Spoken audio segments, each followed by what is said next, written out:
Excellence, Monsieur le Président de la République, Mesdames et Messieurs les ministres, Excellence, Monsieur l'ambassadeur de France, Excellence, Monsieur l'ambassadeur de l'Union européenne, Excellence, Mesdames, Messieurs les ambassadeurs et chefs des organisations internationales, Mesdames et Messieurs les partenaires techniques et financiers, Monsieur le maire du district, chers amis du forum, honorables invités, mesdames et messieurs. C'est avec beaucoup de plaisir que je vous souhaite la chaleureuse bienvenue à l'ouverture des travaux de la 15e édition du Forum de Bamako. Excellence, Monsieur le Président de la République, permettez que mes premiers mots soient des mots de remerciement à votre endroit. Je voudrais particulièrement vous remercier, Excellence, Monsieur le Président de la République, d'avoir accepté de venir ici ce matin présider la cérémonie d'ouverture des travaux de la 15e édition du Forum de Bamako. Votre présence ici, parmi nous ce matin, est le témoignage d'un grand intérêt que vous portez, et cela depuis de longues années, aux travaux et initiatives de la Fondation Forum de Bamako, et notamment aux différentes thématiques qui sont débattues dans les éditions successives du Forum. Je suis à l'aise pour témoigner devant vous, Excellence Monsieur le Président, de la très grande sollicitude dont le Forum de Bamako n'a cessé de bénéficier de la part de notre administration publique. Votre présence vient aujourd'hui conforter cette disponibilité de l'administration à accompagner la Fondation Forum de Bamako. C'est cela une grande motivation pour la Fondation et pour tous les amis du Forum de Bamako. Et je voudrais que la salle dise merci au Président.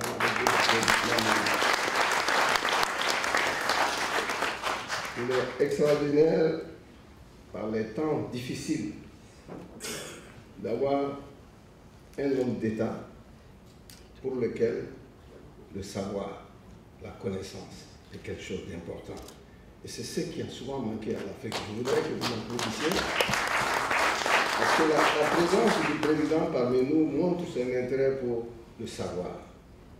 Il n'y a rien dans la vie si on ne donne pas de l'importance à la connaissance, au savoir. C'est pour ça que dans les pays développés, on met l'accent sur la recherche. C'est la clé du développement. Et le président l'a compris.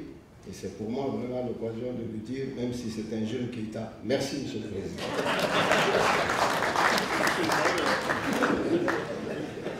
Bon, même si c'est un grand Keïta. Quand ça vient de le disant, je crains d'être taxé de conservateur, de mon esclave estimé. Je l'accepte volontiers. Comme vous êtes président, je n'ose pas répondre. Faites donc, monsieur. Merci. Chers amis, il me plaît particulièrement de me réjouir de la participation à cette 15e édition du Forum de personnalités politiques de premier plan, de spécialistes, experts et chercheurs de haut niveau en provenance d'Afrique du Sud, du Canada, de l'Inde, des États-Unis, de France, de Guadeloupe, de Martinique, des pays de la sous-région parmi lesquels le Burkina Faso, la Côte d'Ivoire, le Ghana, le Niger à travers notre ami le ministre, que je vous demande d'applaudir, le ministre de la Présidence. Merci, chers amis. À vous tous, chers amis, qui nous arrivez de si loin, et dont certains parmi vous ici, dans la salle, débarquent à peine de l'avion. Je voudrais vous dire toute notre joie de vous avoir avec nous aujourd'hui et vous souhaiter un agréable séjour au Mali, terre d'accueil et d'hospitalité. Encore une fois, à vous d'être avec nous ce matin pour une nouvelle édition du Forum. Bienvenue parmi nous à notre ami de l'Inde, Inde Singh, que je dois vraiment remercier la Fondation Frédéric Ebert qui a fait venir cet ami de l'Inde, parce qu'au cœur cette année du Forum, on aura un panel spécial sur l'économie informelle. Parce qu'une des clés de la problématique du développement et de nos pays, c'est comment maîtriser ce grand espace que constitue l'économie informelle. Alors, nos amis de la Fondation Frédéric Ebert ont compris qu'il faut un panel spécial avec un métissage de compétences, en faisant venir quelqu'un qui a fait cette preuve dans la gestion de ce domaine en Inde, et un expert venant aussi du Ghana, du Bénin, et bien sûr des Maliens. Et c'est ça aussi l'espace forum, le métissage de compétences. Je vous demande d'applaudir la Fondation Frédéric Ebert. Excellence, Monsieur le Président de la République, nous formons l'espoir que nos conclusions puissent vous être utiles au Mali, notre pays.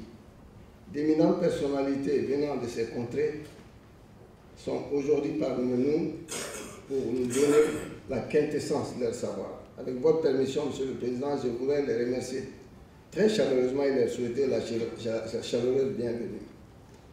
Monsieur le Président, nos hôtes ont pu voir qu'au-delà des épreuves, les Maliens se battent. Nous sommes des hommes d'espoir et la présence de tant d'amis nous rassure par rapport à l'avenir. La terre du Mali n'est pas seulement illustrée comme une terre d'accueil, de dialogue et de tolérance. Elle n'a cessé d'être, au cours des siècles, un véritable creuset de science et de savoir où subissent des hommes illustres. Nos manuscrits ont montré comment dans nos universités, il y a des siècles, nous avons eu à étudier l'astronomie, l'économie et tant d'autres matières, et cela demeure encore aujourd'hui un motif de fierté. Nous savons que vous êtes attachés à la restauration de la grandeur de notre pays, que les Maliens pensent avec nostalgie parfois aux temps anciens, où notre prospérité nous permettait d'avoir un commerce à la fois économique et diplomatique avec de lointaines contrées du monde. Cette ambition pour le Mali est à la base des programmes structurants conçus pour le Mali émergent. Vous avez pour cela lancé de grandes pistes et conçu de grands projets visant la transformation qualitative de notre économie et de notre pays. Certains les ont jugés titanesques, car la situation de la crise du Mali, pense-t-il, ne s'y prête pas. Nous croyons que le martyre vécu est aussi le sang de l'espérance. Il n'y a aucune grandeur, aucune réussite possible, aucun avenir sans sacrifice. Mais il faut savoir, il faut avoir le courage de le dire. C'est une question de volonté et d'homme. Notre pays n'en manque pas la preuve. Je vous demande d'applaudir tous ces ministres de talent. Excellences, Monsieur le Président de la République, distingués invités, Mesdames et Messieurs, si nous pouvons nous réunir en toute quiétude aujourd'hui ici, c'est parce que un pays, la France, a décidé de voler au secours de notre pays et de notre peuple. L'une de nos grandes valeurs, c'est la reconnaissance. J'aimerais ici rendre un hommage appuyé à la France. C'est à elle que nous devons, et nous ne devons jamais l'oublier, que nous devons d'avoir été préservés de la destruction, voire même de la disparition. Notre ami Gilles, soyez notre interlocuteur et dites partout que les Maliens sont reconnaissants à la France. Et vous savez bien qu'ils le sont, même si, entre amis et partenaires, il y a des périodes d'incompréhension. L'image capitale des sympathies déclenchées par l'opération Serval reste intacte. À mes yeux, et je tiens à vous le dire, chers amis, nos liens déjà anciens se renforceront, car le 11 janvier a lié à jamais le destin de nos deux peuples. Merci. Mon ami Richard Zeng, un homme qu'on ne présente plus. Avant, je disais à Richard l'autre jour, pendant un dîner à côté de sa charmante épouse, j'ai dit, tu sais, quand il y a eu l'opération Serval, Richard, il n'y a pas eu d'appel d'offres. La France est venue sans appel d'offres. Donc on va donner des marchés à la France sans appel d'offres. La Banque mondiale m'entend, donc les procédures, des fois, il faut les laisser de côté. Alors, bien sûr, Richard, qui est un homme exigeant, un grand ami du Mali, il m'a écouté. Et Richard vient d'un pays, le premier pays qui a reconnu le Mali à l'indépendance. Il m'a dit subtilement, bon, tout ça c'est bien, mais il ne faut pas dévier des règles. Donc, Richard, je vous demande d'applaudir Richard.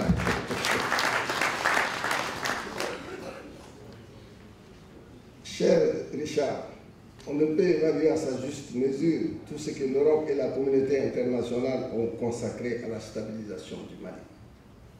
le redémarrage de son économie et de l'administration. Il y a à peine 2 jours, vous avez fait avec nous, à la satisfaction de tous, la réunion conclusive du suivi de la conférence des donateurs de Bruxelles. C'est l'occasion pour nous de dire merci à l'Union européenne qui a toujours été aux côtés du Mali dans les moments difficiles.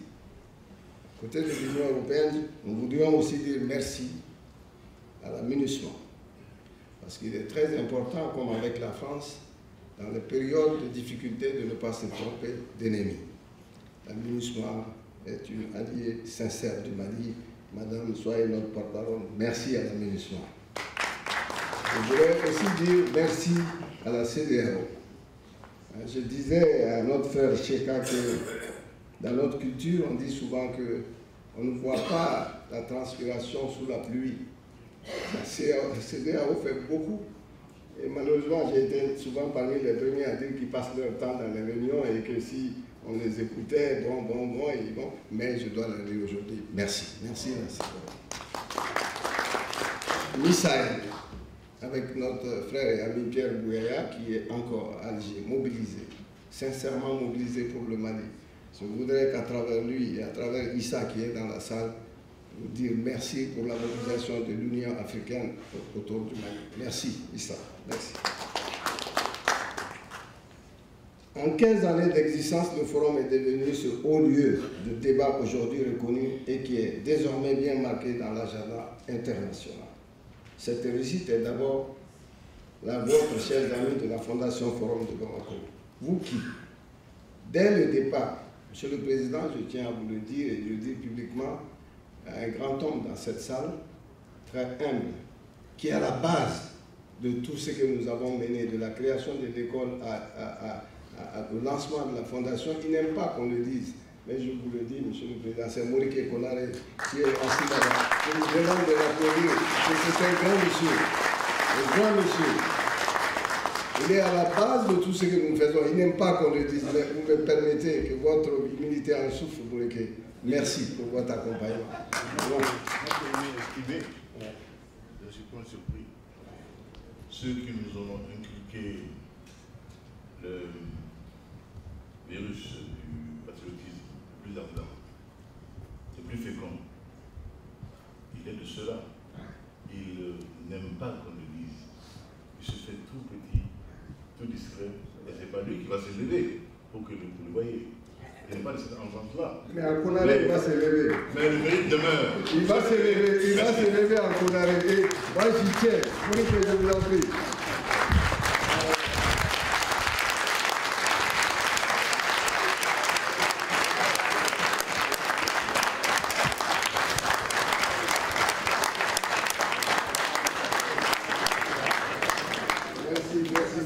Merci, Monsieur le Président de la République. Merci, Moriké. Merci pour l'accompagnement continu. Vous savez, souvent, au début des forums, il vient avant tout pour voir si tout est en place. C'est ça aussi la fratrie africaine. Merci, Moriké.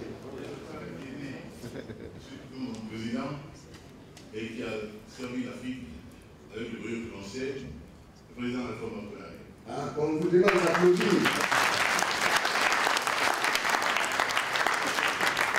Vous voyez les grands hommes, c'est des hommes reconnaissants. Le président de la République a toujours été fidèle et toujours été reconnaissant. Il le dit toujours. Chaque fois qu'on parle, il parle du président Konaré. C'est ça aussi la grandeur. Je vous demande de l'applaudir.